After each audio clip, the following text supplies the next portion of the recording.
Mau mulai.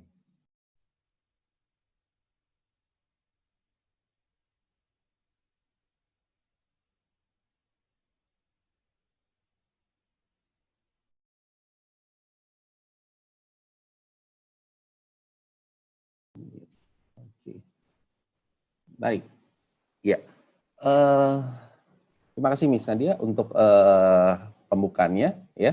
Jadi pertama saya juga mengucapkan terima kasih. Suara saya terdengar cukup jelas ya. Oke. Jadi pada pagi hari ini saya akan men-sharekan gitu ya. Sebenarnya satu visi yang sudah lama gitu ya, satu visi sebagai seorang pendidik matematika, bagaimana seharusnya matematika itu bisa diajarkan untuk anak-anak ya. Saya sendiri ayah dari 2 orang anak, sekarang tapi anaknya udah cukup besar, udah di SMA gitu ya. Tapi pengalaman waktu mereka SD, ketika tidak suka matematik, ketika ingin menerapkan satu konsep matematik, bagaimana itu bisa terdeliver dengan baik gitu ya. Nah, baik. Jadi ada beberapa pertanyaan yang akan dijawab dalam sesi ini gitu ya. Pertanyaan-pertanyaan ini seringkali menjadi pertanyaan juga dari banyak orang tua gitu ya. Kalau memperhatikan anak-anak kita belajar, loh kok materinya jadi seperti ini ya, kenapa gitu ya. Jadi kenapa beda dengan zaman saya gitu ya. Lalu juga ada isu-isu yang hangat ya, seperti UN katanya akan diganti dengan AKM, apa itu AKM gitu ya.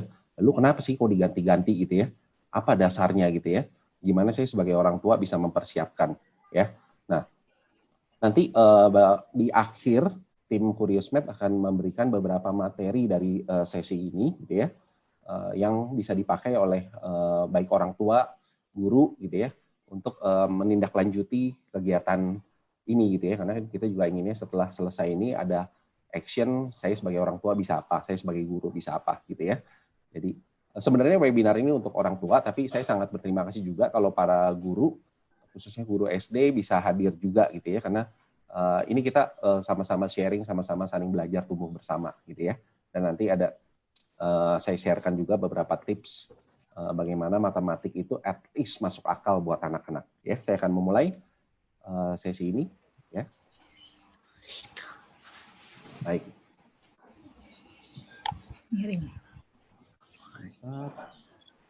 Matematik itu bukan sekedar angka ya, betul banget ya. Memang matematik itu banyak orang yang kira math itu cuma tentang kalkulasi gitu. Tapi kenyataannya di banyak negara yang justru pendidikannya maju, mereka katakan math is not about calculation. Ya, tapi math itu perfect vehicle katanya untuk develop kemampuan berpikir manusia gitu ya. Nah, jadi contoh ini matematik ya. Kalau karena banyak teman-teman saya tahu saya memang praktisi di bidang pendidikan matematik, jadi kalau ada soal-soal matematik suka kirim juga ke saya gitu ya. Nah, jadi ini satu waktu itu saya pernah dikirim soal seperti ini gitu, katanya ini ceritanya korek api gitu ya. Pindahkan 3 batang korek api ini supaya membuat 2 persegi gitu. Ya. Boleh ini kan masih pagi ya. Jadi kita sambil melatih otak ya, melatih kayak exercise kan, otak juga perlu exercise ya. Otak perlu exercise. Makanya kalau kita tahu orang-orang di Jepang itu atau Jepang itu seringkali mengeluarkan puzzle-puzzle ya, puzzle-puzzle sudoku, nonogram gitu ya, masyu puzzle gitu ya. Jadi banyak sekali puzzle yang dikerjakan oleh mereka gitu ya, mulai dari anak muda sampai orang tua untuk exercise their brain gitu ya. Nah jadi, ini mungkin saya nggak akan bahas ini satu persatu sih ya, tapi ini salah satu ya semacam buat kita gimana ya saya pindahkan 3 korek api nanti jadinya 2 persegi. Saat ini di gambar di sini adanya hanya 1 persegi ya, yaitu persegi yang kecil di bawah situ. Ya, oke. Boleh dipikir sedikit ya sebentar. Kira-kira mana yang mau dipindah? Memang karena kalau ada korek api beneran ya bagus juga kalau untuk anak-anak nanti di rumah gitu ya. Ayo coba kamu pindahin 3 korek api supaya bisa jadi 2 persegi. Persegi tahu kan gitu ya. Persegi itu bangun 2 dimensi yang keempat sisinya panjangnya sama gitu kan, dan siku-siku ya, dan memiliki 4 sudut siku-siku dan keempat sisinya sama. Nah itu kan definisi persegi ya. Itulah bangun yang namanya persegi gitu kan. Jadi kalau misalnya sampai bingung, masih bingung juga, jangan langsung dikasih tahu jawabannya, tapi dikasih hint-nya ya, dikasih clue-nya ya, Seperti misalnya gini, mungkin saya kasih clue-nya ya, clue-nya. Nah, ada yang 3 yang dipindah itu yang saya ganti warnanya jadi merah. Nah, itu clue-nya. Kira-kira kalau udah tahu yang dipindah malah yang 3 itu, kira-kira sudah bisa memindahkan? Ya. Jadi clue-nya 3 batang yang dipindahkan itu yang diganti warnanya jadi merah ya, tadinya ini. Nah, sana ternyata yang dipindahkan adalah yang ini. Nah, seperti itu. Kira-kira dipindahkan menjadi ini ya. Apakah betul ini ada 2 persegi? Betul ya, karena ada persegi yang kecil yang di pojok kanan bawah, lalu persegi yang besar. Ya, persegi yang besar itu persegi kedua ya. Jadi dengan memindahkan 3 batang kita bisa membentuk 2 persegi ya. Jadi bukan satu persegi dan bangun L ya, tapi ada itu juga betul, tapi ada satu persegi yang kecil dan satu persegi yang besar. Oke ya, ini buat pemanasan nih ya. Oke, sekarang ini 3 batang, pindahkan 3 batang, tapi bisa buat jadi 3 persegi. Ya, pindahkan 3 batang untuk membuat jadi 3 persegi. Ya, sama kayak tadi 3 ya, jadi 3 persegi begitu ya.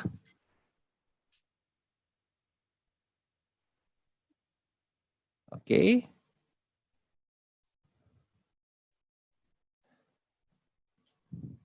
Oke, clue lagi ya. Ini clue-nya. Nah, itu clue-nya. Jadi batang yang dipindahkan 3 yang itu, ya. 3 yang warna merah. Ya. Kalau nanti ke anak mau di hint-nya satu-satu juga boleh, ya.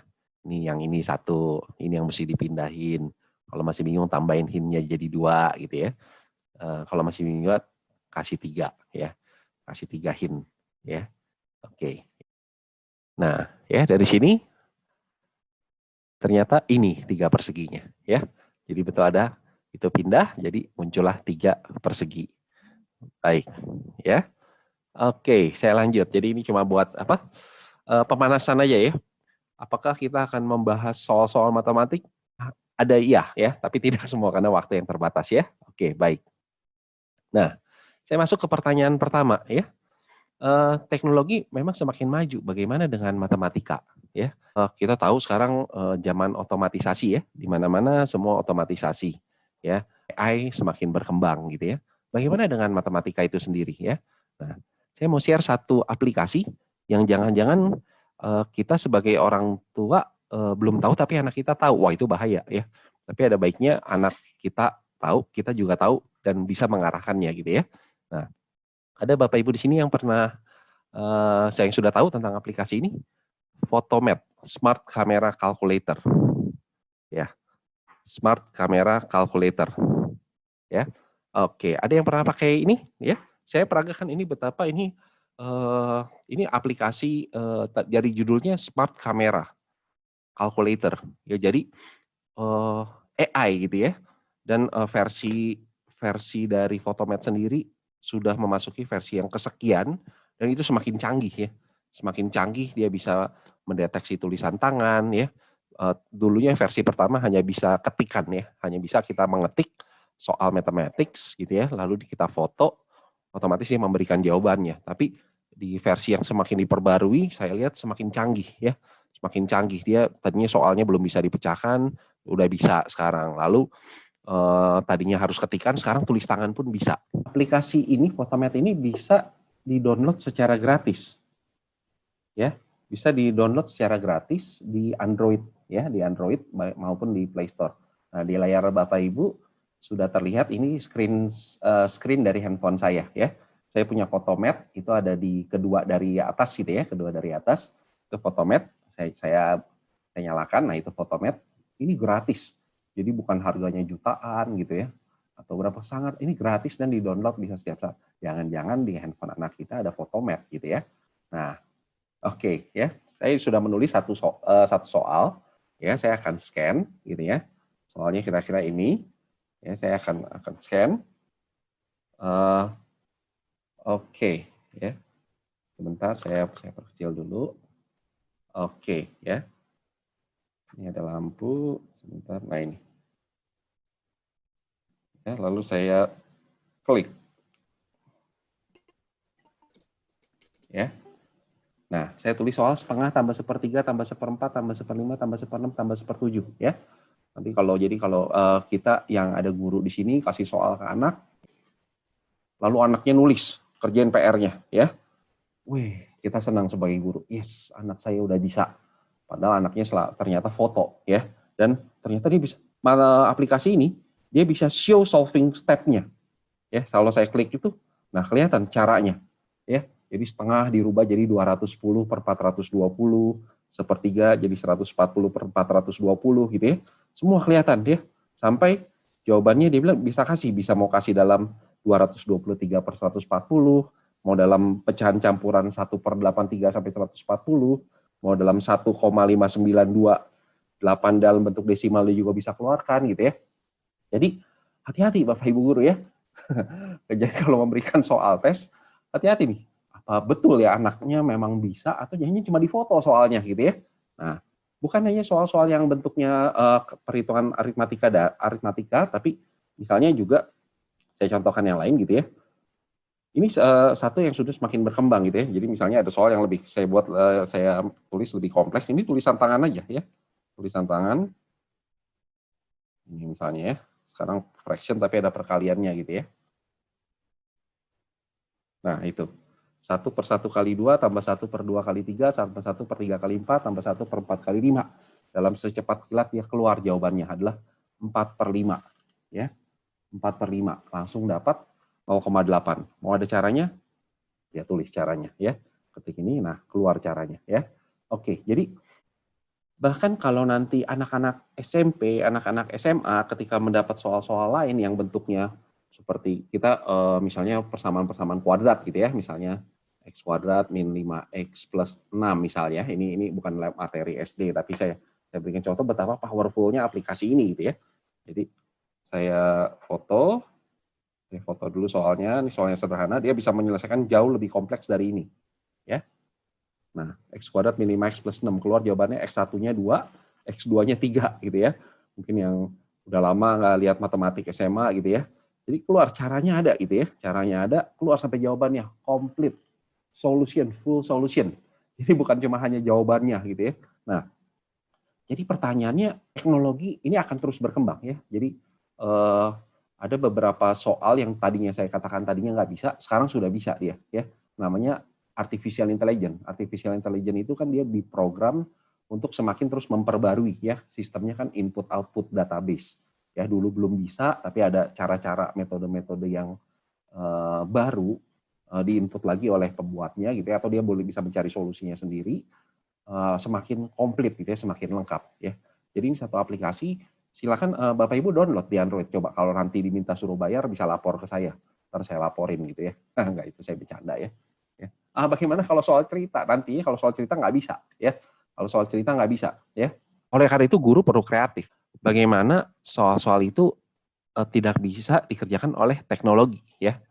Jadi kalau tadi ada yang bicara kalau soal cerita gimana gitu ya. Kalau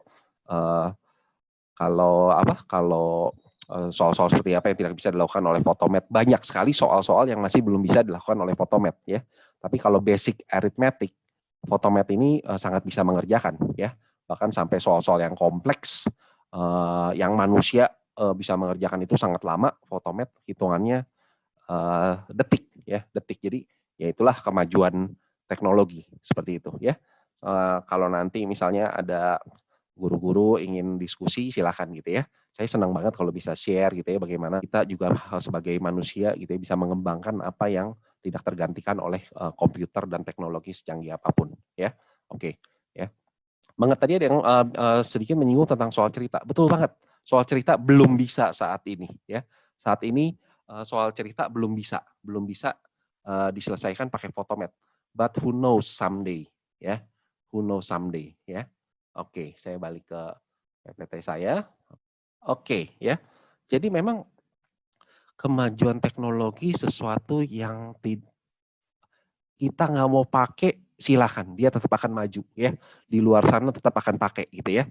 Kita tetap mau menutup diri bahwa nggak perlu Photomath. Oh silakan nggak apa-apa. Tapi masalahnya itu ada dan gratis. Jangan-jangan anak-anak kita sudah mendownload itu gitu ya. Ya jangan-jangan gitu ya kita ya, nggak tahu gitu ya. Mereka kan sekarang arus informasi itu luar biasa ya. Kalau dulu zaman saya SD, memang harus informasi ya, kalau nggak dari orang tua, dari guru. Tapi di zaman teknologi seperti ini, sulit semakin tidak terbendung ya. Anak di dalam rumah aja, tahu-tahu dia bisa punya teman dari berbagai negara gitu ya. Itu yang arus informasi yang sulit dibendung ya. Nah, Bapak Ibu, saya share sedikit tentang ini ya. Ini ada satu tulisan di kanan itu ATCS 21, itu satu lembaga assessment and teaching for 21st century skill ya. Itu mereka waktu itu pertemuan awal tahun 2000 di University of Melbourne, diprakarsai oleh perusahaan-perusahaan besar dunia ya. Salah satunya ada Microsoft, ada Intel gitu ya.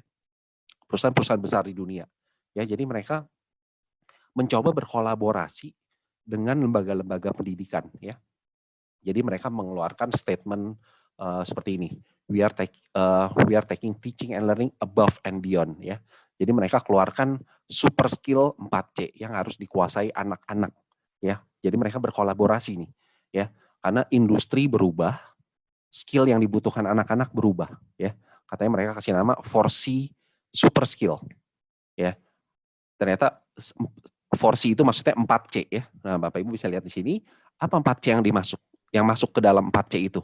Saya waktu pertama kali dengar ini di tahun 2000 itu, wah 4C nih ya. Pasti salah satunya calculation ya. Ternyata waktu saya baca saya kaget. Yang pertama communication, berkomunikasi, bagaimana orang bisa men-sharingkan ide-ide gitu ya. Bisa mengajukan pertanyaan, bisa mengemukakan solusi gitu ya. Yang kedua ternyata kolaborasi, kerjasama ya, kemampuan bekerja sama. Masalah dunia semakin kompleks ya. Contoh sekarang COVID ya, pandemi COVID. Ini bukan masalah Indonesia, bukan cuma masalah China, bukan cuma masalah Amerika, bukan cuma masalah orang Eropa gitu ya, tapi ini masalah dunia. Penting banget semua orang berkolaborasi, bekerja sama menyelesaikan masalah yang kompleks. Ini baru satu ya. Nanti ke depannya kita nggak tahu ada masalah apa lagi ya. Tapi yang pasti dunia kan, bumi itu cuma segini ya. Bumi itu nggak pernah bertambah, tahu-tahu jadi sebelahnya ada bumi lagi gitu ya. Bumi cuma segini, sekarang penduduk itu udah 7 miliar ya. Pastinya dengan semakin bertambahnya manusia, permasalahan akan semakin kompleks. Oleh karena itu kemampuan bekerja sama amat sangat penting ya. Lalu yang ketiga ternyata critical thinking ya, mampu melihat permasalahan itu dari sudut pandang yang lain ya. Bisa menghubungkan misalnya kayak COVID ini kan ya. Bagaimana masalah COVID ini bukan cuma masalah bioteknologi gitu kan ya, tapi mungkin ada subjek-subjek lain yang saling related untuk diselesaikan, untuk bisa menyelesaikan permasalahan ini gitu ya. Jadi creativity ya, creativity. C yang keempat gitu ya, bagaimana ada approach yang baru. Karena kenapa perlu kreativitas? Karena tadi masalahnya baru, masalahnya makin kompleks. Ya, manusia perlu kreativitas dalam bidang apapun, bukan cuma matematika. Ya, mathematics just a tool untuk develop keempat skill ini. Ya, jadi tadi yang saya sudah sampaikan, ternyata tidak ada calculation. Ya, ini bukan saya kalau bisa protes ke ATCS itu, woi, mana 4C, calculation dong, computation dong gitu kan. Tapi nggak ada gitu ya. Karena ternyata seiring berjalannya waktu, mereka udah memprediksi perkembangan AI itu salah satunya calculation akan digantikan dengan artificial intelligence ya. Dan ternyata memang di 2020 ini kita bisa melihat satu aplikasi yang canggih ya. Baik, ternyata jadi ini 4C, ini bukan saya yang buat gitu ya. Bukan nih wah Teja ada-adain aja sendiri. Bukan, nih bukan saya, Bapak Ibu bisa cek nanti di internet. ATCS 21 gitu ya, itu satu lembaga yang malah sekarang katanya 4C ini udah berkembang jadi C yang lain ya, ada compassion ya, ada yang lain-lain ya, tapi silakan. Oke. Nah, jadi pertanyaan kedua, apakah masih perlu matematik? Zamannya udah secanggih itu. Udah serba otomatis. Matematik masih perlu nggak gitu ya? Nah, saya kembali dari buku-buku yang saya baca, ada beberapa pakar matematik yang mengatakan begini, ya. Ini ditulis, ini tahu di buku, saya baca ini Kilpatrick and Swarford and Findle, ya. Dalam bukunya di tahun 2001 mereka sudah tulis seperti ini, bahwa the mathematics student needs to learn today is not the same mathematics that their parents and grandparents needed to learn. Jadi dikatakan bahwa matematika yang anak-anak kita pelajari sekarang ini itu matematika yang berbeda, tidak sama dengan matematika yang dulu orang tuanya atau kakek neneknya perlu untuk pelajari ya. Ini maksudnya seperti ini Bapak Ibu, kita tinggal dalam satu masa di mana zaman informasi ya, era informasi ya. Itu kalau saya ngomong itu lagi bisa satu sesi 2 jam gitu ya. Uh, uh, ini kan kita mengalami beberapa era gitu ya. Ada revolusi industri ya, revolusi industri, dan biasanya gini, pendidikan itu menyesuaikan dengan kondisi era saat itu ya. Jadi kenapa bangunan-bangunan sekolah itu dibangun menyerupai pabrik gitu ya? Itu karena waktu itu zaman revolusi industri, tempat-tempat kerja itu sangat membutuhkan banyak sekali orang dengan kemampuan yang sama ya, dengan kemampuan yang sama, dengan skill yang standar ya, karena waktu itu zamannya revolusi industri ya. Oleh karena itu teori-teori pendidikan yang berkembang itu kita tahu bahwa mungkin Bapak Ibu nggak perlu tahu teori ini. Salah satunya Pavlov. Pavlov itu mengembangkan behaviorism gitu ya, behavioristik. Jadi katanya stimulus and respond. Jadi katanya gini, distimulus saja terus pakai soal itu, pakai sesuatu yang sama, maka orang otomatis akan menjawab, melakukan hal yang itu gitu. Jadi si Pavlov ini dia punya satu riset, dia tes riset ini dengan anjing ya. Jadi anjing itu kalau Bapak Ibu search nanti di Google Pavlov gitu ya, behaviorism gitu ya. Jadi risetnya si Pavlov ini dia pakai bel, ting ting ting ting ting ting ting ting gitu ya. Anjingnya datang, dikasih makanan, ya, dikasih makanan. Tiap hari diulang gitu ya. Jadi stimulusnya diulang terus. Ting ting ting ting ting ting, anjingnya datang, dikasih makanan, ya.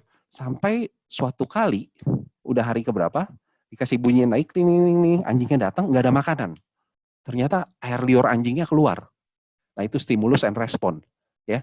Jadi distimulasi berulang-ulang dengan teknik yang sama, walaupun nggak ada makanan, tetap air liurnya keluar gitu ya. Itu penelitian seorang tokoh pendidikan Pavlov gitu ya. Jadi, nah pendidikan waktu itu mengikuti zaman industrinya, bahwa industri karena pabrik dibuka banyak, perlu mass production, orang perlu skill yang sama gitu ya. Jadi kalau kerjanya khusus memasang spare part A, ya terus saja. Kalau dia baut terus gitu ya, baut terus gitu ya, diulang-ulang gitu ya. Karena kebutuhan industrinya ya. Tapi ternyata sekarang kita memasuki era yang berbeda ya. Era di mana kreativitas sangat diperlukan, era di mana critical thinking sangat diperlukan karena masalah yang berbeda gitu ya. Bahkan di sini dibilang apa? When today's student becomes adult, they will face new demand for mathematical proficiency ya. That school mathematics should attempt to anticipate ya. Jadi tahun 2001 mereka sudah mengatakan bahwa anak-anak sekarang itu ketika menjadi adult mereka akan menghadapi tantangan-tantangan yang baru, tidak lagi sama ya, sehingga bagaimana sekolah bisa menanamkan skill itu untuk mempersiapkan anak-anak kita menghadapi tantangan ke depan yang jelas, new demands. Mereka sudah dari 2001 sudah mengatakan akan berbeda ya. Jadi seperti ini ya. Dan pendidikan Singapura di 2006 dan sampai sekarang mereka masih tetap pada tracknya mengatakan mathematics itu excellent vehicle, satu kendaraan yang sempurna untuk mendevelop dan mengimprove kompeten intelektual manusia ya. Jadi matematik itu just a tool, mereka sampaikan begitu. Saya beberapa kali ikut konferensi Singapura, juga beberapa kali ketemu beberapa profesor dari NIE, National Institute of Education. Mereka selalu mengatakan ini, mathematics just a tool ya. You not learn mathematics but you learn the skill ya, you learn about the competence gitu ya. Jadi mereka katakan bukan mathematics ya, bukan kontennya, tapi kamu lewat perkalian skill apa yang anak dapat. Apakah melalui perkalian anak belajar kreativitas? Apakah lewat soal cerita anak belajar skill kemampuan mengolah data informasi? Jadi dia bilang bukan fokus ke matematiknya, tapi mathematics just a tools ya. Oke ya, itu pertanyaan. Nanti saya akan ini ya, apa sih ini matematik kok? Matematik ya hitung gitu ya. Saya akan berikan beberapa contohnya nanti ya, sebentar Bapak Ibu ya. Lalu pertanyaan berikutnya, katanya UN diganti ya, diganti dengan AKM, Assessment Kompetensi Minimal ya. Apa itu AKM ya? Nah jadi ini Bapak Ibu saya lihat Mas Menteri ya, Mas Nadiem Makarim. Mas Nadiem Makarim itu sangat visioner ya. Karena dia pendidikannya memang dari luar ya. Dia melihat ada yang salah dengan sistem pendidikan Indonesia ya. Kalau Bapak Ibu search di Kompas, saya lupa ya, kompas.com, Ibu Sri Mulyani, Menteri Menq dia pernah mengatakan pendidikan di Indonesia itu ketinggalan 50 tahun, ya. Ketinggalan 50 tahun, sadis ya Bapak Ibu. Masa ketinggalan 50 tahun nggak tanggung-tanggung gitu ya. Tapi set fact-nya itu betul Bapak Ibu ya. Kita ngomong bukan satu sekolah bukan ya, tapi ini nation gitu ya. Nation. Bahwa kalau Bu Sri Mulyani mengatakan pendidikan Indonesia tertinggal 50 tahun, itu set fact-nya itu betul gitu ya. Mas Menteri Nadiem Makarim menyadari sepenuhnya bahwa harus ada satu perubahan ya. Harus ada satu perubahan. Nah, oleh karena itu salah satu gebrakannya UN dihapus, ganti dengan AKM ya. Apa itu AKM ya? Tadi saya singkatannya ya tadi gitu ya. Assessment kompetensi minimal ya. Tapi seperti apa itu AKM ya? Jadi AKM itu ya itu mengacunya dari tes internasional yang dilakukan oleh 76 atau 78 negara ya. Jadi ada tes, ada 2 lembaga yang mengadakan tes, satu PISA, satu TIMSS. Ini di 76 negara kalau nggak salah ya. Nah ternyata hasil peringkat kemampuan matematik Indonesia berapa rapotnya? Ini dibahas di Kompas waktu itu ya. Nah dari 78 negara Indonesia ke 72 ya. Indonesia ke 72 luar biasa ya. Juara berapa? Juara 7, tapi sayangnya juara 7 dari bawah gitu ya. Ini yang jadi concern. Nah, kalau tes PISA ini Bapak Ibu ini untuk anak kelas 8 ya. Tes PISA anak kelas 8 ya. Tapi ada satu tes lagi namanya TIMSS. TIMSS itu untuk anak kelas 4 SD dan kelas 8 juga ya. Dan hasilnya kurang lebih tidak jauh berbeda. Indonesia lagi-lagi ada di 10, bukan 10 besar tapi 10 kecil gitu ya. Nah, ini kan jadi satu hal apa yang salah gitu ya. Apa yang salah dengan sistem pendidikan Indonesia ya. Oke. Ya, nah. Ini Bapak Ibu, ada satu lagi berita ya tentang PISA dan TIMSS. 2 acuan Mendikbud untuk hapus ujian nasional ya. Saya juga kemarin masih ngobrol-ngobrol dengan teman yang dia ikut sekarang di tim pengembangan kurikulum khususnya dalam masa pandemi ini. Dia ada di tim inti kurikulum darurat ya. Saya ngobrol-ngobrol sama dia. Saya tanya AKM itu bagaimana sih, dia cerita-cerita, ya betul. Jadi AKM itu akan mengacu pada tes PISA dan tes TIMSS. Jadi kalau kita kan visioner ya, kita sebagai orang tua kan juga pengen mempersiapkan anak-anak. Wah berarti oke, kalau kita udah tahu nih ujian nasionalnya akan mengacu, dihapus, ganti AKM. AKM-nya akan mengacu ke PISA dan TIMSS. Berarti kalau gitu, kalau saya mau mencuri start, saya mesti tahu apa itu PISA, apa itu TIMSS. Ya, oke. Nah, ini yang jadi pertanyaannya, kok bisa? Matematika Indonesia itu kan terkenal susah ya. Kan matematika Indonesia dibilang susah ya. Tapi ternyata susahnya itu beda ya. Indonesia secara umum kalau dilihat dari buku-buku cetak matematikanya masih fokus ke calculation ya, masih fokus ke menghitung yang rumit, menghitung yang kompleks gitu ya. Kalau nanti kita ada seri webinar lain, saya akan perlihatkan bagaimana soal-soal buku di Singapura itu terlihat fokusnya berbeda. Mereka fokusnya ke thinking strategy, bukan ke calculation. Walaupun soalnya semua hitungannya sangat sederhana ya. Nah, ini ada satu artikel juga dari Kompas saya ambil ya. Ini bukan saya ngomong, tapi ini pengajaran matematika katanya di Indonesia salah konsep ya. Bahkan menurut Didi Suryadi, ini dosen pendidikan matematika di UPI ya. Jadi dikatakan di sini praktek pendidikan di tanah air tuh seolah melawan arus global. Ngeri ya, kok bisa melawan arus global gitu. Ya, dimana ketika negara maju seperti Singapura itu sudah membekali anak-anaknya dengan kemampuan pemecahan masalah. Kalau kita mendengar matematik dari negara lain, kita pertama kali saya lihat kok kayak gini ya ngajar matematiknya gitu ya. Ya. Karena ternyata memang kita di kolom yang belum adjust dengan perkembangan gitu ya, kolam yang belum adjust dengan perkembangan. Jadi apakah matematik yang kita pelajari salah? Saya bilang bukan salah sih, tapi kolamnya berubah, dan kita juga mesti berubah mengikuti perkembangan gitu ya. Malah kalau di sini disebutkan praktek pendidikan di tanah air itu seolah melawan arus global. Wih, ngeri banget ya. Jadi arus global ke kanan, kita berjuang sendiri, tetap bertahan di situ gitu ya. Jadi visi saya sendiri gitu ya. Gimana sih? Ayo kita bantu sama-sama gitu. Indonesia ini besar banget, memang Singapura kecil ya, tapi mari kita bersama-sama memulai bagaimana sih pendidikan matematik yang seharusnya gitu ya. Oke. Nah, Ini soal-soal grade Teams ya, Teams dari grade 4 gitu ya. Kebanyakan soalnya soal cerita, ada soal geometri gitu ya, ada ini, tapi salah satu permasalahan dalam pendidikan matematik adalah soal cerita ya. Soal cerita ada riset begini Bapak Ibu ya. Saya cerita satu riset ya, satu riset.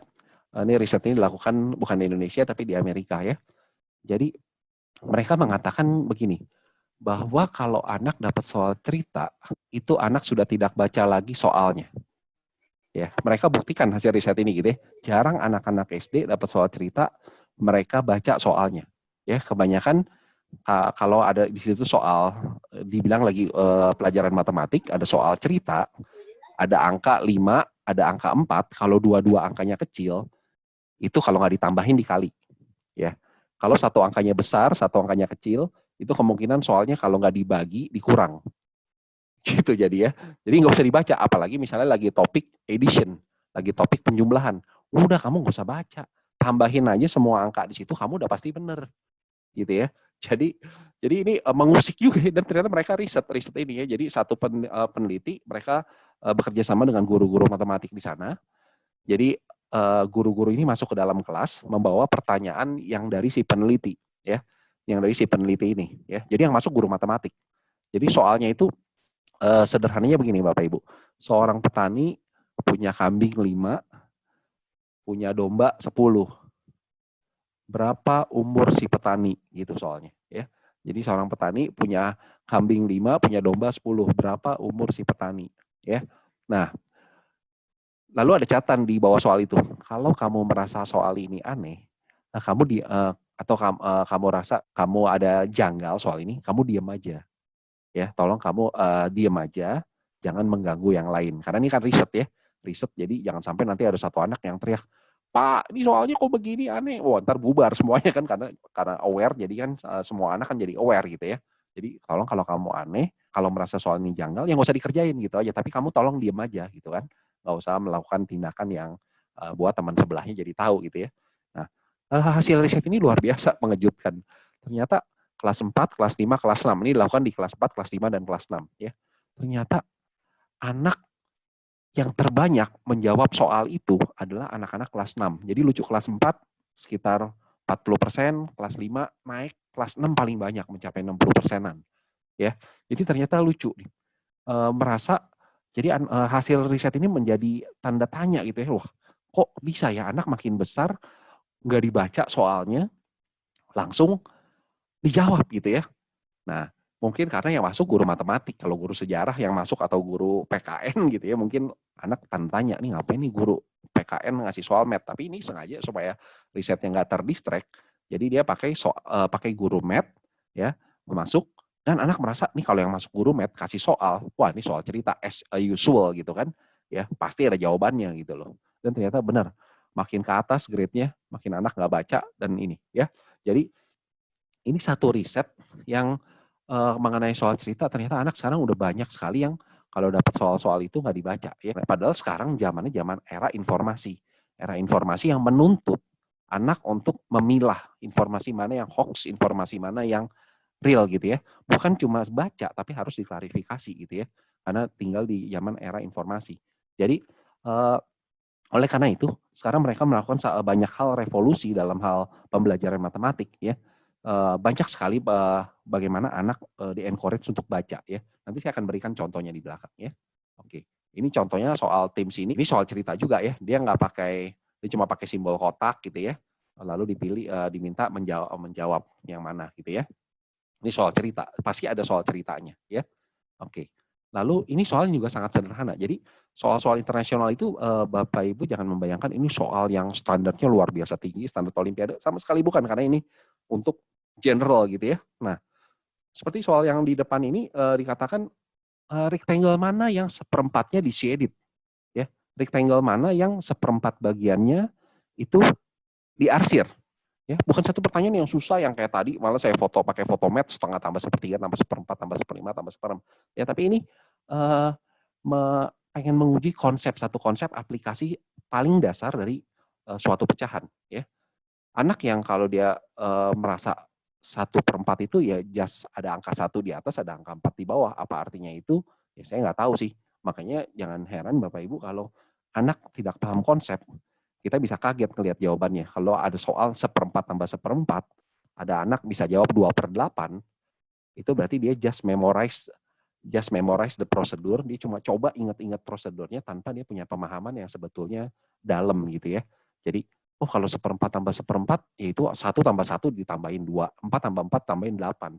Nah itu dia sebetulnya dia nggak paham konsep penjumlahan gitu ya. Padahal konsep penjumlahan dalam matematik itu sebenarnya kan satu hal yang spiral ya, satu hal saya simpelnya sederhana begini Bapak Ibu. Di kelas 1 SD atau bahkan TK ya, mereka belajar berapa 1 apel tambah 1 apel? 2 apel ya. 1 apel tambah 2 apel, 3 apel. Ya, jadi kalau 1 apel dan 1 jeruk, oh ya nggak bisa ditambah dong, 1 apel dan 1 jeruk, gimana saya bisa masa jadi 2 ajruk gitu kan, nggak mungkin gitu ya. 1 apel dan 1 jeruk ya nggak bisa, adanya ya 1 apel atau ya 2 buah gitu ya. Nah, jadi ini satu prinsip yang sebenarnya kalau prinsip ini dijalankan terus secara spiral kurikulum, anak nggak akan salah 1/4 tambah 1/4 nggak akan jadi nggak akan jadi 2/8. Kenapa? Karena prinsipnya di matematik itu kan yang bisa ditambah itu hanya sesuatu yang sifatnya benda yang sama ya. 1 apel dan 1 apel, 2 apel ya. Kalau 1 kilometer ditambah 1 kilometer, kamu jalan 1 kilometer, kamu jalan lagi 1 kilometer, maka kamu jalan 2 kilometer ya. Jadi kalau 1 kilometer dan 1 meter, oh nggak bisa. Nggak bisa jadi 2 apa? Nggak bisa ya. Kamu harus rubah menjadi hal yang sama. Kamu harus namanya conversion gitu kan. Ya, entah 1 kilometer jadi 1.000 meter gitu ya. Jadi harus dirubah menjadi sehingga kita bicara satuan yang sama. Begitu juga kalau 1/4 tambah 1/4 ya. Kalau misalnya eh, anak paham konsep itu, oh yang ada satu, cuma satuannya 1/4 dan 1/4. Oh ya udah 1 kayak 1 apel dan 1 apel. Oh ya udah jadi 2 satuannya apa? 1/4. Oh oke, jadi 1/4 tambah 1/4 ya 2/4 gitu kan. Itu satu konsep yang sangat dasar gitu ya. Sehingga dia nggak akan jadi jawabannya bisa 2/8, nggak akan jadi seperti itu gitu ya. Jadi, nah ini, anak yang tanpa konsep dia bisa aja 1/4 itu dijawab yang C. Oh pokoknya ada satu daerah dibagi 4, saya shaded 1 gitu kan. Nah itu dia nggak punya konsep yang betul ya. Tapi kalau prinsip dari fraction, jelas bahwa ini mengajarkan satu value ya, satu value equal share atau berbagi itu yang adil ya. Kita tahu Bapak Ibu ya, waktu menjelang Covid mau katanya ada isu lockdown segala macam itu ya, semua berebutan mau beli sembako borong-borongan gitu ya, sampai di banyak supermarket itu saya lihat ada banyak spanduk, kalau berbagi pasti cukup, kalau berebut pasti kurang. Nah sebenarnya prinsip matematik dari fraction ini mengajarkan satu value yang bagus banget. Kamu berbagi itu harus adil ya. Berbagi itu adil. Adil itu maksudnya kalau bagian kamu ditukar sama bagian orang lain, kamu don't mind, kamu nggak keberatan ya. Nah, jadi oleh karena itu dari 1/4 itu ya udah saya punya 1, saya bagi dengan 4 yang sama. Jadi 4 itu menunjukkan bagian yang sama dan 1 itu menunjukkan bagian yang saya dapat gitu ya. Oke. Ini materi yang saya tampilkan di Bapak Ibu, ini materi yang memang anak-anak pelajari di Curious Math, bagaimana Curious Math selesai fokus ke math konsep gitu ya. Bagaimana bicara fraction itu adalah bicara equal gitu. Jadi selain itu juga pertimbangan saya yang kedua adalah tempat lesnya tersendiri itu juga nyaman sekali ya untuk anak-anak belajar ya. Jadi kalau misalkan tempat lesnya kurang bersih atau kurang gimana, saya juga nggak terlalu suka ya. Jadi memang Curious Math sangat baik dan memang bagus sekali sih tempat lesnya juga ya. Untuk anak-anak nyaman, les di sana dari segi tempat menunggunya, dari segi kelasnya, terus full kamera juga memang secara sistematis ya semuanya ya, Curious Math ya. Membuat tempat les itu nggak cuma tempat les abal-abal gimana, enggak gitu. Memang bagus sekali gitu. Saya suka sekali. Dan selain itu pertimbangannya kenapa saya tetap memilih anak saya di tempat les tersebut sampai grade 6 itu adalah karena ada progres dan hasil yang nyata dari anak saya ya, nilai-nilainya. Kalau misalkan kita lesin anak kita ya tapi nggak ada hasilnya, apalagi ibu-ibu ya udah bayar gitu kan tapi nggak ada hasil, kayaknya rugi banget gitu kan. Pasti kita akan keluarkan anak kita dan cari tempat les lain gitu. Tapi ternyata memang ada hasil dan progres yang nyata gitu. salah satunya gini, contohnya adalah anak saya misalkan dapat tugas sekolah, PR gitu di sekolah, anak saya secara mandiri dapat mengerjakan PR itu tanpa bantuan saya. Misalkan memang ada soal yang sangat tricky sekali, barulah anak saya akan bertanya sama saya. Jika saya nggak bisa, saya akan fotokan soal tersebut ke Curious Math, dan guru-gurunya sangat helpful sekali ya untuk membantu menjawab soal yang memang anak saya tidak mengerti gitu. Jadi secara online pun mereka pun mau mengajarkan anak saya, secara video call pun mereka mau menjelaskan sampai anak saya itu jelas gitu. Dan yang kedua, anak saya itu mohon maaf ya, bukannya menyombongkan anak saya juga sih, tapi memang ini hasil yang nyata ya. Maksudnya selama les di sana, hasil ulangan anak saya pun memang di atas 80 sih rata-rata, dan memang tidak pernah di bawah 80 sih anak saya itu hasil nilai ulangan di sekolahnya ya. Jadi memang ada hasil yang nyata juga semenjak anak saya les di sana. Dan yang ketiga pun anak saya juga diajak sama Curious Math, mereka memfasilitasi anak-anak untuk ayo maju gitu, coba ikut lomba math gitu, walaupun memang sebelumnya anak saya belum pernah gitu, tapi anak saya ingin mencoba dan kebetulan memang dapat hasil yang cukup oke. Anak saya sempat menang 3 kali lomba Olimpiade Math ya. Karena itulah Curious Math sangat bagus menurut saya, dan guru-gurunya pun membantu juga pada saat Olimpiade mengajarkan, ngasih soal-soal latihan untuk Olimpiade tersebut gitu. Jadi anak kita itu dibimbing ya sebelum Olimpiade gitu, sampai anak saya mengikuti Olimpiade pun mereka sangat membantu sekali gitu, dan sangat mensupport anak kita gitu loh. Jadi memang hasilnya tuh ada sampai anak saya sekarang ini. Misalkan Curious Math ada sampai SMP atau SMA pun, anak saya tetap akan saya leskan di Curious Math. Semoga ada kelasnya ya sampai SMA ya Curious Math gitu. Jadi kurang lebih pertimbangannya seperti itu dari saya ya, dari sisi orang tua gitu. Oke. Mungkin ada. Iya, cukup dulu. Terima kasih Mom Diana untuk sama-sama. testimoninya. Selanjutnya ada Mom Anita juga. Hai Mom. Halo. Hai. Ini sama suami nih. Hai Dad, hai Mom. Wah, senang sekali bisa bergabung dengan kami. Kami juga mau dengar. Ternyata. Iya, kami juga mau dengar sharing dari Mom, Evelyn, dan juga kakaknya juga sebelumnya les di Curious-Math juga ya Mom ya? Iya, dua-duanya saya percayakan ke Curious-Math. Gitu. Sekarang Evelyn kelas berapa ya Mom? Saat ini Evelyn udah kelas 6 dan kokonya kebetulan sudah sektor sekarang di Singapura. Sebelumnya saya mengucapkan, sebelum testimoni mulai lah, saya mengucapkan banyak terima kasih mungkin ke Pak Teja yang sudah banyak membimbing Stephen, sehingga saat ini Stephen di Singapura bisa bersaing lah dengan anak-anak Singapura dan terutama anak-anak China. Yang kita lihat ya tadi hasil timsnya China number 1, kemudian Singapura number 2, dan Stephen dari Indonesia saat ini bisa mengikuti dan bisa bersaing dengan anak-anak China dan anak-anak Singapura. Mungkin itu berkat banyaklah bimbingan dari Pak Teja selama Stephen dari SD, mungkin SD kelas 4 ya, sampai SMP kelas 3 malah secara khusus dibimbing sama Pak Teja. Walaupun nggak ada kelas, tapi Stephen itu sangat antusias banget gitu loh. Pengen tetap belajar di Curious-Math, sehingga secara mungkin Pak Teja nggak tahu deh gimana akhirnya, mungkin kasihan sama Stephen karena begitu antusias ingin belajar matematika terus, dia akhirnya Pak Teja membuka kelas tuh buat Stephen. Sampai saat ini ya, itu yang mungkin membuat Stephen tuh sangat antusias juga belajar matematika, sangat suka sekali gitu. Pak Teja mungkin terus mendorong Stephen waktu belajar sekitar 6 tahunan lah. Dan saya pindahkan ke tempat les manapun dia nggak mau, dia pengennya tetap di Curious-Math. Begitu, ya. Kalau Evelyn sendiri sudah les di Curious-Math dari sejak kelas berapa, Mom? Evelyn mungkin lebih dulu dari Caca ya, karena saya adalah tipe orang tua yang tahu bahwa penting banget matematika, bahwa matematika itu jendela pengetahuan gitu. Jadi saya sadar bahwa matematika itu memang harus dipelajari sejak dini.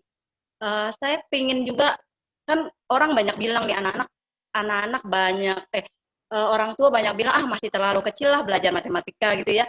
Tapi saya sadar bahwa matematika itu adalah jendelanya pengetahuan. Jadi ketika anak-anak sudah bisa mengetahui konsep matematika seperti yang Pak Teja tadi sounding, itu semuanya akan mengikuti fisika, kimia, kemudian semua pelajaran tinggal mengikuti saja.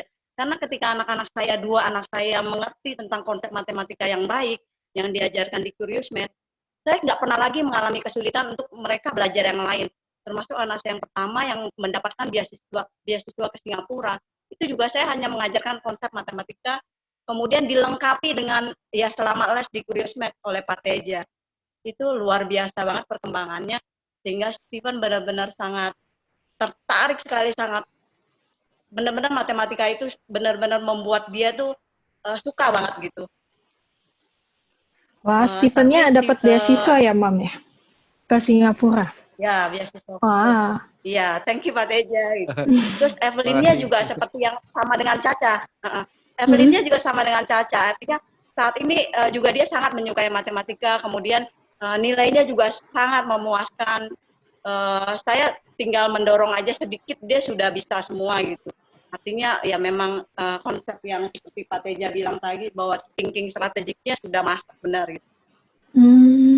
Itu.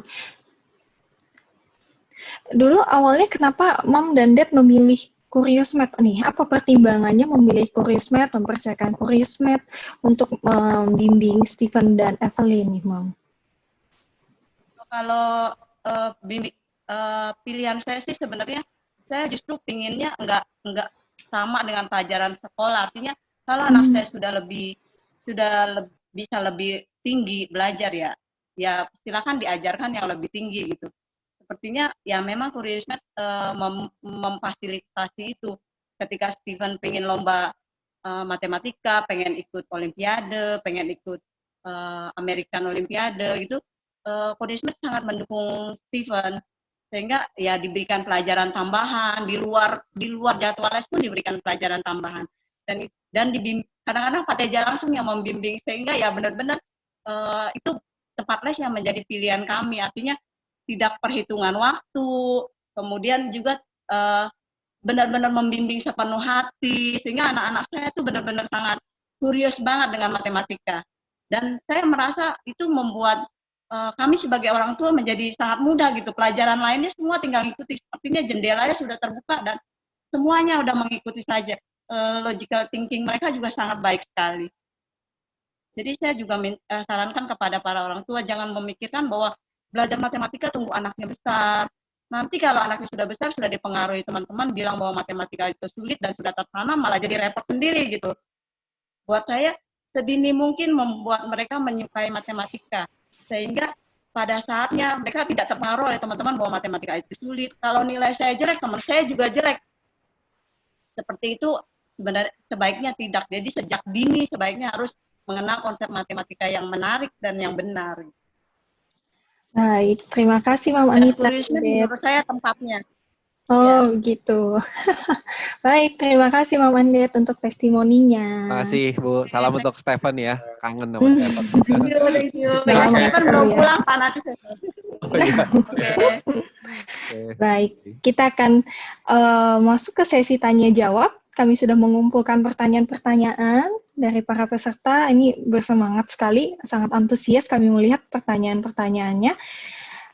Pak Teja, sudah ada pertanyaannya? Ya. Baik. Boleh, silakan dijawab. Jawab. Nanti kalau waktunya kepanjangan gitu ya, nanti kita akan buat tertulis gitu ya. Kita akan buat tertulis supaya Bapak Ibu di sini bisa mempraktekkan di anak-anak gitu ya. Termasuk kalau sebenarnya ini saya ingin, ini awal, tapi bukan cuma mau jualan Curious Math, itu visi sih, itu visi. Tapi yang lebih terpenting menurut saya ini Indonesia harus bergerak gitu ya. Indonesia harus bergerak gitu ya, lewat berbagai komunitas, ini salah satunya gitu ya. Jadi nanti kita rencana juga akan ada webinar-webinar lain yang mengundang untuk kita belajar sama-sama sebetulnya ya dari apa yang sudah saya dapat gitu ya. Baik, misalnya ini yang pertama ya, bagaimana cara mempercepat pemahaman soal cerita pada anak-anak. tadi salah satu yang Bapak Ibu, salah satu yang saya sebutkan, anak-anak SD adalah anak-anak secara tumbuh kembangnya itu adalah anak-anak yang harus belajar dari konkret ya. Jadi bagaimana soal cerita yang berupa kata-kata itu divisualkan ya. Divisualkan salah satunya salah satu materinya adalah lewat model ya, model mathematics. Kalau Bapak Ibu masuk ke YouTube saya, tadi ada channel YouTube-nya gitu ya. Itu di situ saya ada berikan beberapa contoh bagaimana anak memang harus paham apa yang tertulis. Lalu bagaimana itu dimodelkan dalam bentuk model matematika ya. Sehingga soal-soal yang rumit juga bisa diselesaikan dengan cara model matematik. Ini satu pengembangan yang dikembangkan oleh matematika di Singapura ya. Jadi itu ya pertanyaan pertama ya. Bagaimana menanamkan skill matematika yang baik sejak dini ya.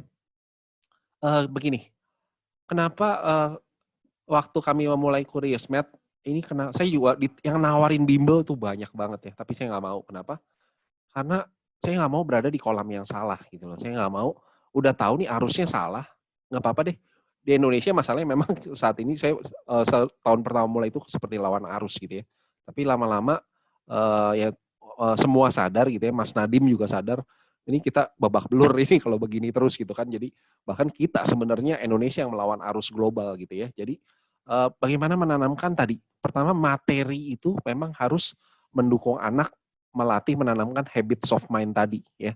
Jadi materinya itu para guru, kita nggak bisa menyalahkan guru-guru karena guru-guru harus dibekali dengan materi yang baik ya.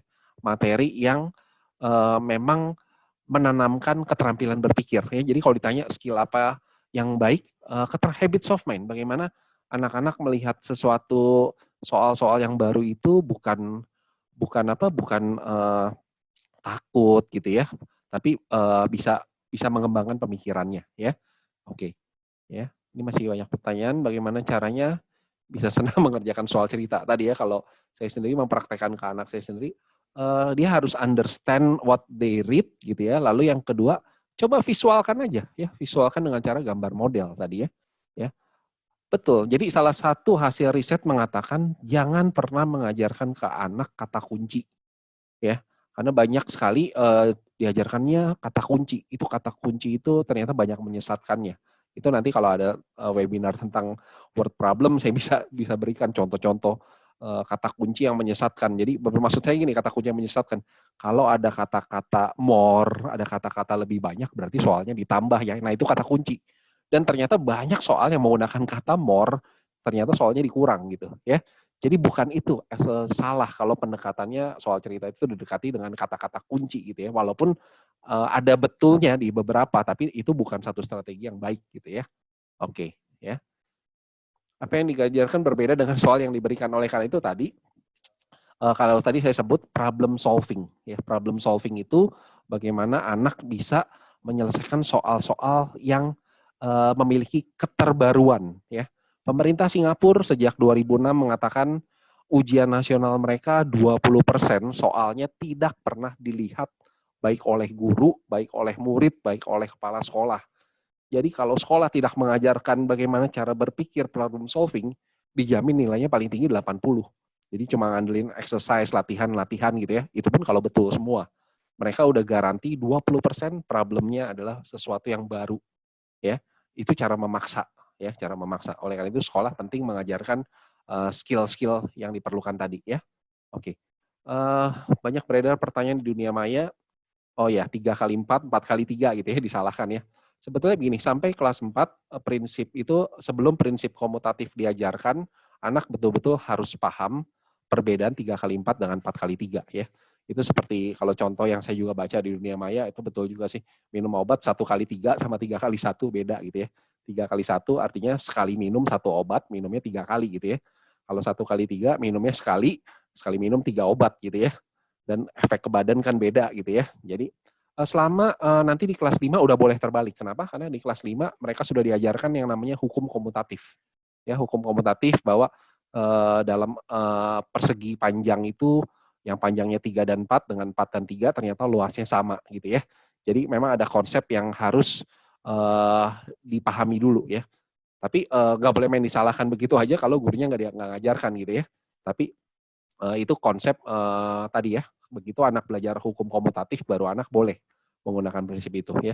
Mungkin kita orang dewasa udah lupa gitu ya. Jadi kan sama aja hasilnya, iya sama, tapi ada makna yang makna yang berbeda gitu ya. Seperti dua mobil artinya jumlah bannya 2 kali 4 dengan 4 motor gitu ya.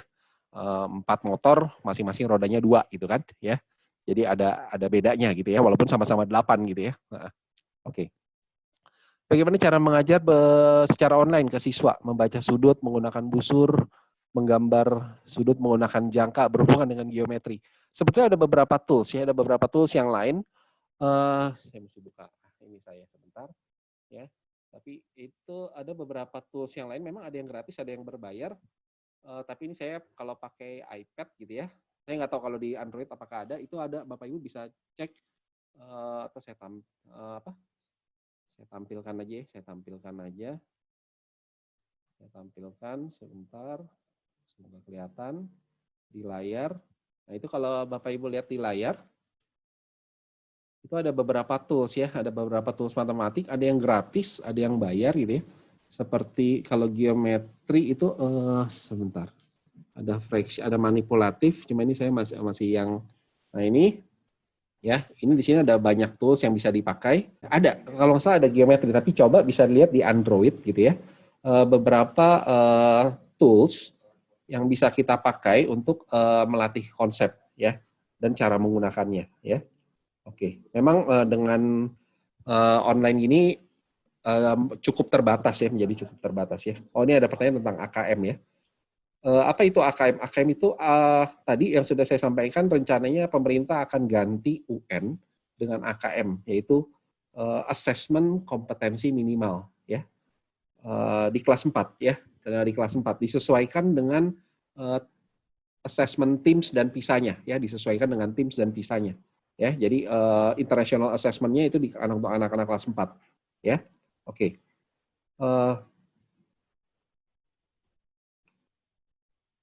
Kalau mengajarkan basic konsep seperti itu maksimal untuk usia berapa ya? Begini Bapak Ibu, saya pernah ngobrol-ngobrol dengan salah satu penulis buku ini, namanya Profesor Van de Waal. Bapak Ibu bisa search di YouTube juga, namanya Van de Waal, dia profesor, udah emeritus ya. Saya pernah tanya begini ke dia. Menurut Prof, lebih baik mengajarkan 100% konsep atau 100% prosedur? Ini ngomong ekstrim ya, ngomong ekstrim. Maksudnya gini, kalau konsep itu anak tahu kenapa ya. Kenapa lingkaran itu ada pi? Kenapa luas persegi panjang itu panjang kali lebar? Kenapa sudut itu dibacanya konsep sudut besar sudut kecil itu seperti apa gitu ya? Lebih baik mengajarkan konsep atau lebih baik mengajarkan anak tahu cara menghitung, tahu rumusnya gitu ya. Kalau misalnya kita pilih 100% nggak ada pilihan, mix. Yang terbaik memang mix ya. Tapi misalnya nggak ada pilihan itu harus 100% konsep atau 100% prosedur, jawabannya tegas banget 100% konsep. Nggak apa-apa anak nggak tahu rumus sama sekali, tapi dia tahu konsepnya, dia akan gali itu dan dia bisa gitu.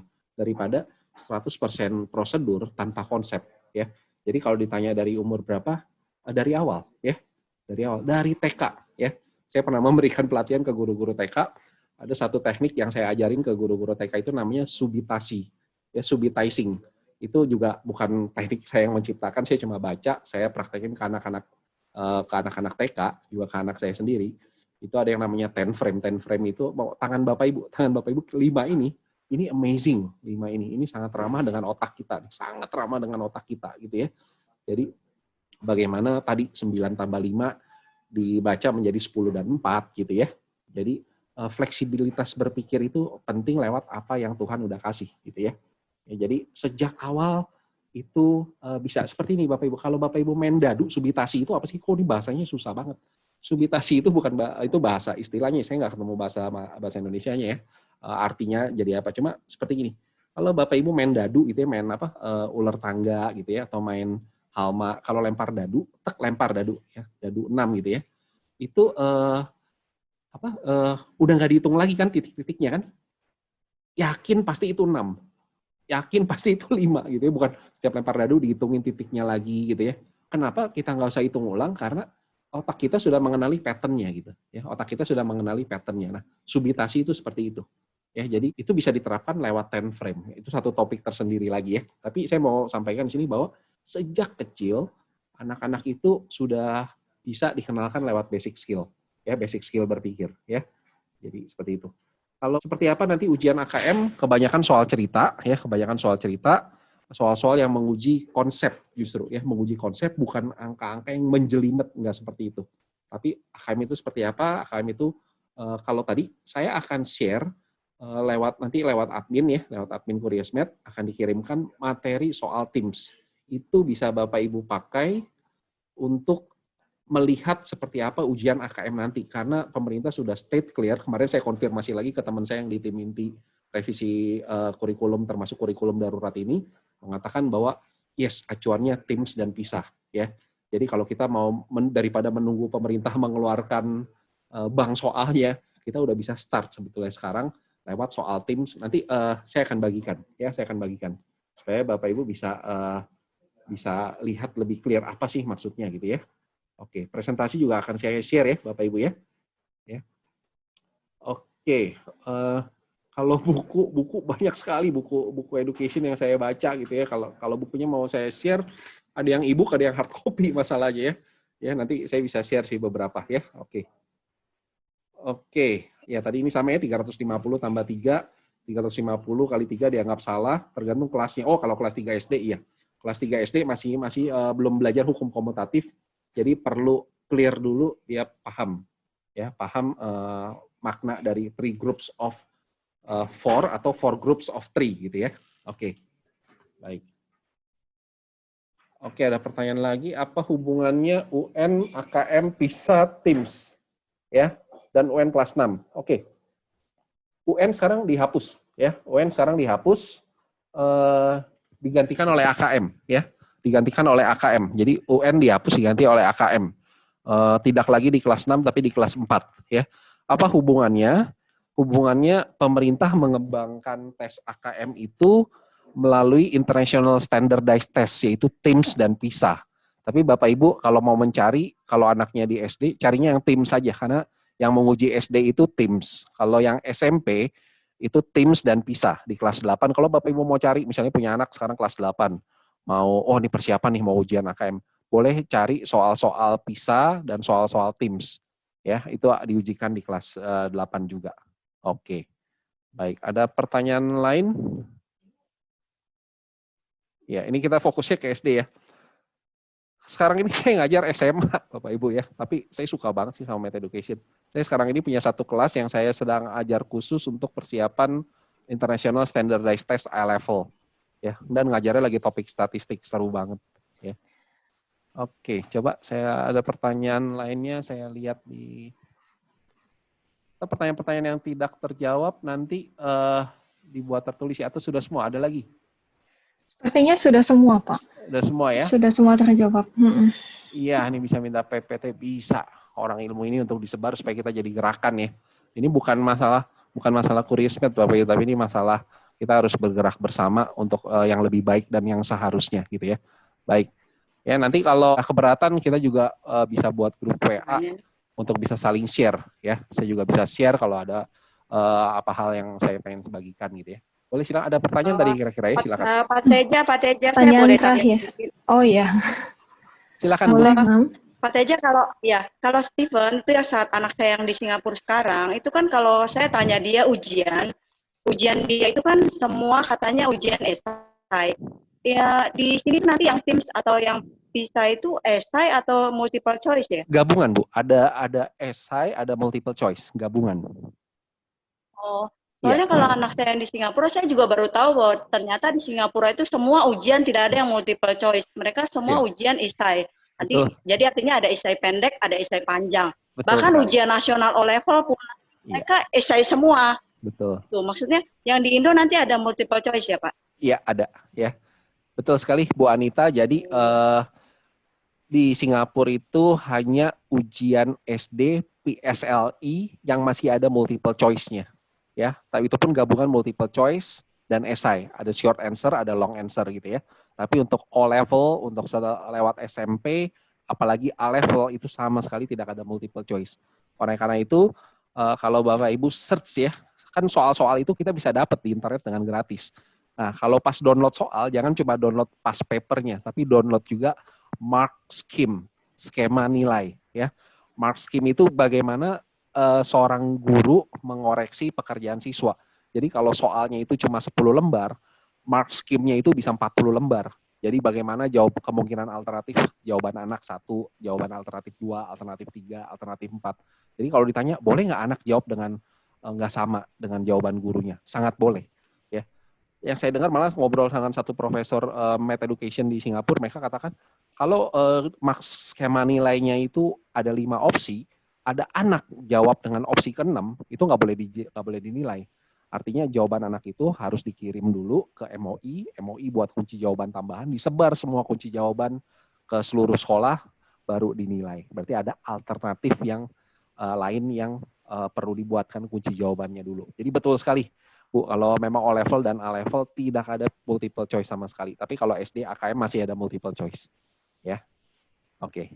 Indonesia akan ke arah sana ya Pak nantinya ya Pak? Akan ke sana. Indonesia akan ke arah sana ya? Betul banget akan ke sana. Jadi Mas Nadiem ini, Mas Menteri ini luar biasa sebetulnya, dia sangat orangnya kan praktikal ya, dan nggak mau neko-neko gitu ya. Jadi contoh di universitas sekarang simpelnya, ya ini jadi melebar sedikit nggak apa-apa ya. Jadi mereka bilang universitas selama ini Indonesia birokrasinya kan terlalu penilaian itu benar-benar cuma di kertas gitu ya, tapi ternyata aktualnya nggak bisa kompetitif. Nah oleh karena itu mereka bilang sekarang yang bisa mengakreditasi suatu lembaga pendidikan nggak usah dari badan akreditasi, tapi dari universitas top dunia juga boleh, dari lembaga profesional juga boleh.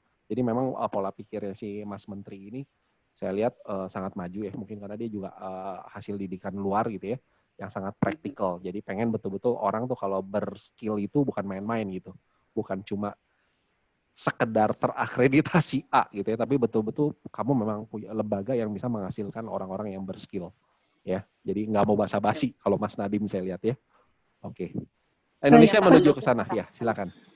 Oke, mendukunglah ke arah sana ya. Oke, thank you Pak. Oke, sama-sama Bu Anita. Terima kasih Bu Anita. Pertanyaan terakhir nih, satu pertanyaan terakhir ada di chat. Kapan kurikulum yang baru dimulai, Pak? Kurikulum yang baru dimulai. Sekarang ini lagi pakai kurikulum darurat ya. Tapi dari informasi dari teman-teman di pusat kurikulum dan perbukuan gitu ya. Ya saya dengar sih banyak kabar baik ya. Ya banyak kabar baik, buku-buku akan diganti itu ya, saya dengar ya. Sudah mereview buku-buku matematik yang baik-baik ini, yang maksudnya approach-nya baik gitu ya. Semoga ini jadi gerakan yang benar gitu ya. Itu saya dengar dari beberapa teman yang di pusat kurikulum dan perbukuan, juga ada tim teman-teman yang di luar ini ya. Oke. Ya, kapan diganti? Wah, saya mesti tanya nih ya. Nanti saya tanyain ya kapan diganti. Cuma yang pasti ada beberapa revisi yang akan digunakan ya. Oke. Kurikulum darurat ada di website kementerian ya. Coba nanti saya lihat ya, karena itu memang difokuskan SD sih. Saya nggak nyari jadinya ya. Oke. Baik. Ya. Oke. Nanti saya mintain ya ke teman saya buat share ya, karena dia di tim intinya juga. Oke. Baik. Ke Nadia. Baik, terima kasih Pak Teja. Kita sudah tiba di penghujung webinar kita. Seperti yang tadi kami janjikan di awal, kami akan memberikan promo khusus untuk peserta webinar kita pada pagi hari ini. Kami mengingatkan kembali, mohon bantuannya untuk mengisi formulir evaluasi. Nanti linknya akan kami kirim di chat dan juga lewat WhatsApp. Mohon bantuannya untuk mengisi formulir evaluasi supaya kami bisa memperbaiki webinar-webinar kami, dan kami juga bisa mengetahui apa kebutuhan atau mungkin ada usulan untuk topik webinar selanjutnya. Nanti akan kami share. Nah, itu sudah saya kirimkan di chat. Mohon bantuannya untuk diisi. Kemudian untuk informasi lebih lanjut, boleh menghubungi admin kami lewat nomor WhatsApp, sama seperti nomor yang saat Bapak Ibu mendaftarkan webinar ya. Oke, kalau tidak bisa tidak apa-apa Pak. Baik, seperti yang tadi saya janjikan di awal, kami akan memberikan promosi khusus hanya untuk bulan September, hanya untuk yang mengikuti webinar ini. Untuk murid baru kami memberikan 50% diskon biaya registrasi. Namun masih ada lagi, kami juga akan memberikan bila Bapak Ibu mendaftarkan anak-anaknya kemudian membayar 3 bulan di awal, akan mendapatkan gratis 1 bulan. Jadi pay 3 get 4 ya. Oke, sudah ya. Baik. Kemudian selain itu, bila Bapak Ibu juga mengajak murid lain untuk mengikuti les di Curious Math, akan mendapatkan voucher sebesar Rp300.000. Wow, lumayan besar ya. Baik, untuk informasi lebih lanjut nanti akan dihubungi lewat WhatsApp. Tempat lesnya kami lokasi offline-nya di Jakarta Barat. Namun untuk saat ini pembelajaran dilakukan secara online, secara live, jadi akan ada materi dan akan live discussion, berdiskusi langsung dengan guru-guru di Curious Math. Boleh hubungi kami, hubungi admin, jangan ragu-ragu, hubungi kami saja untuk informasi lebih lanjut. Sekian webinar kita pada pagi siang hari ini.